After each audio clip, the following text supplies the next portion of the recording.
The new European Commission is set to officially start work next week, with the European Parliament giving it the all-clear in a vote in Strasbourg not long ago. We're going to talk more about all of this with our EU editor, Armin Georgian, who joins me on the set. Armin, first of all, talk us through the result of this vote today. Well, she needed a simple majority to have this new European Commission approved. She got that, 370 votes in favour of the new European Commission, 282 against.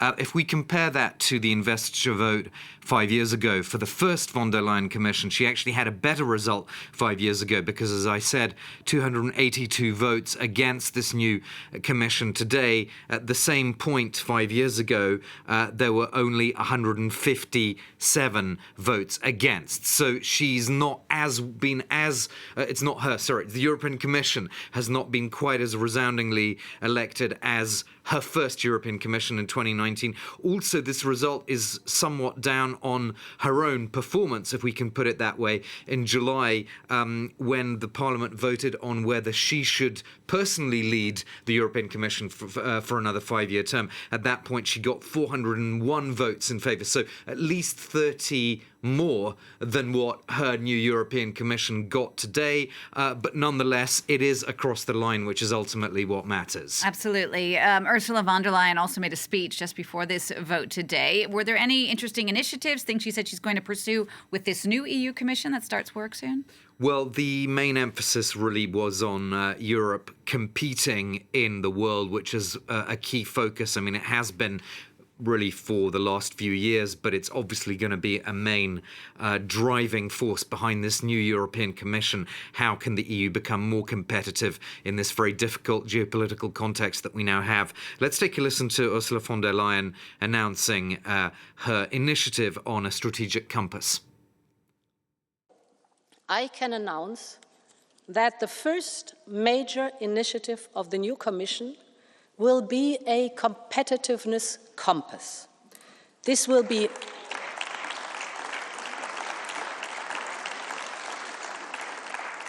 competitiveness compass will be the frame for our work for the rest of the term.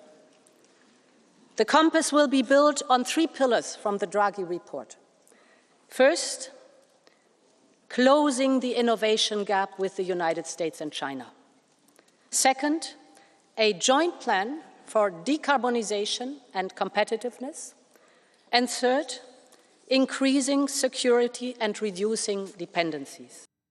A lot of the other things she said, Jeannie, had to do with this idea of boosting innovation, research, and because, of course, if you don't do those things, then you can't be more competitive vis-a-vis the US and China. So, for example, she talked about various procedures to simplify companies that want to start themselves up, so help for startups in order to promote that research and innovation to get Europe to become a real global competitive power. At least that's the stated goal. Of course, these things have been talked about for a long time. And she also, Jeannie, mentioned some of the innovations. So, for example, the first ever EU Defence Commissioner is part of this new College of Commissioners that's just been approved, and also the first ever Housing Commissioner, which was, I suppose, a way of signalling that this new European Commission has a social policy, that it wants to tackle